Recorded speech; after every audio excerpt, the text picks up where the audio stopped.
વાલા સંતો, હરિભક્તો, ભાઈઓ તથા બહેનો બધાને ઘણા ઘણા જય શ્રી સ્વામિનારાયણ.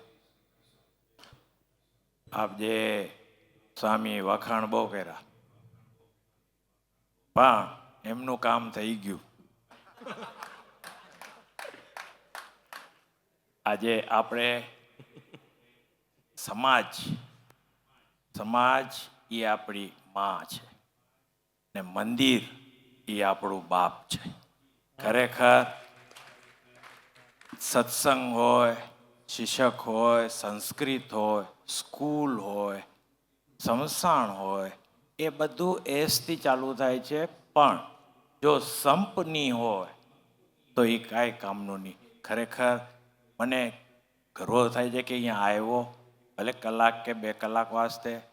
અમને કચ્છમાં પાણી નથી, 1500 ફૂટે પાણી આવે છે. એ ટાઈમમાં દેશ મૂકવું પડ્યું, પણ સત્સંગ નથી મૂક્યો. ને ખરેખર 5 વર્ષ ત્યાં આપણે જે કચ્છમાં બધું ડેવલપમેન્ટ કરી છે. એક વસ્તુ છે, અહીંયા ચાય એ કટિંગમાં હોય ને કામે તમારા કટિંગમાં જ થાય. અમે જે મકાન 2 વર્ષમાં પૂરું કરી દઈએ, અહીંયા 5 વર્ષ લાગે. કેમ કે પ્રસંગ બહુ હોય, જગન બહુ હોય. હવે ના તો પડાય નહીં, પણ ખરેખર તમારું બધાનું લાગણી જોઈને કે ભાઈ આટલા બધા છોકરાઓ કેટલા તૈયાર કર્યા. રૂપિયે 1 રૂપિયો ફી. સ્વામી બિચારા એને માગવું પડે, પણ કોના વાસ્તે માગવે? તમારા વાસ્તે. એ માગીને ભેગું કરીને તમને જમાડે, તમને ભણાવે. આપણી ફરજ છે કે હવે તમારા ભંડાર ખાલી કરી નાખો, જેમ મેં કરી નાખ્યા એમ. અમે સોનાની સાનીમાં ખાતા હતા, હવે પિત્તળની ખાવા માંડ્યા, પણ ખાઈ જ છીએ. એટલે સંતોને જે બી કોઈ બી રીતે હેલ્પ કરે, એવું નથી કે ભાઈ તન ને મન ને ધન કઈ બી વસ્તુ હોય, સંતો આપણા છે. રસ્તો એલાકા માર્ગદર્શન એલાકા આપશે. સ્વામિનારાયણ ભગવાન પોતે બધી રીતે એમને કઠિન મંદિર બનાવતા, બધા રીતે એને દુઃખ જોયા છે, પણ પાછો રસ્તો એનો નીકળી જાય. અમારું નાનકડું ગામ છે, ત્યાં મકાન વધારે છે માણસો કરતા, પણ જ્યારે ઝઘડો થાય ને તો એ ઝઘડો 10 વર્ષ પછી પત્યો. વિચાર કરો તમે. આપણે કેશુબાપાના શબ્દ છે કે ભાઈ તમે જતું કરતા શીખો. જો તમે ચાલુ જ રાખશો તો એમાં કાંઈ પ્રગતિ નહીં થાય. બધા જતું કરતા શીખો. રસોડો એક રાખો. આ વ્યાજ ખાવ છો એ બંધ કરો.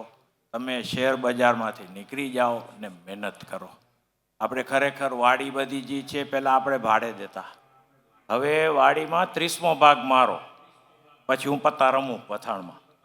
એટલે એ કોઈકનો પસીનો તમે લીધો ને એ અહીંયા ને અહીંયા છે જે છે એ બારે કાંઈ નથી. બધું તમને અહીંયા જ એનો હિસાબ દેવાનો. સ્વામી તમારો બહુ ટાઈમ લઈને તમે મને કીધું હતું ને ગમે તેમ કરીને હું આવી ગયો ને તમારા બધાના આશીર્વાદ ખપે છે. તો આપણે જેટલું કર્યું છે એનું 10 ગણું કરી ને તૈયાર છીએ આપણે. એવું નથી કે છોકરાઓએ બધા અહીંયા આવ્યા, તમે મને 7.5 મહિના તમે મને હેરાન કર્યો કે તમે મને છોકરા મોકલાવો, તારા છોકરા અહીંયા મોકલાવો. મેં કીધું આ આફ્રિકાના છોકરાઓ છે, તમે ધ્યાન રાખજો. એ કે ના ઘણા બધા મેચ સીધા કરી નાખ્યા છે. મહિના પછી પાછો ફોન આવ્યો, એ કે આને બીજે ક્યાંક લઈ જાય તો. મેં કીધું તમે માંગ્યા ને તમને દીધો, હવે તમે સાચવો. ને ખરેખર એમનું આભાર માનવું, કેમ કે બધા હતા અમારા બધા ગુંડા જેવા, થઈ ગયા સીધા. ને આ બધાના આશીર્વાદ હોય ને મહેનત હોય તો જ આગળ આપણે વધી. ને બધા આપણે એક જ છે, એવું નથી કે ભાઈ આપણે ઓલા જુદા છે કે આ છે. આપણે ભગવાન સ્વામિનારાયણ કીધું કે માથામાં આપણે વારો કરીને, પણ આપણે હવે પોતાના વાળા કરતા જાય છે. આ નીચલા મંદિરવાળો છે, આ બાપ્સવાળો છે, આ ઉપલા મંદિરવાળો છે, આ વાનો છે, એ વાળા આપણે બંધ કરવા પડશે ને આપણે એક થવું પડશે.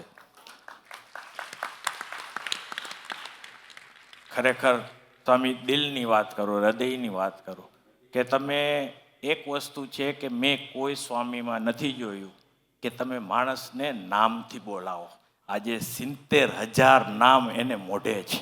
એ કલા છે ભગવાને દીધી છે ને કે ભાઈ આટલું સંસ્કૃતનું શાસ્ત્ર અમને તો લખતાય નથી આવડતું, પણ તમારા બધાના આશીર્વાદ, ઘણા બધા માણસો, તમે પોતે વિચાર કરો, 7,000 બધાને જમાડવાના એ કામ છે, પણ બધું થઈ જાય છે મહારાજની દયાથી.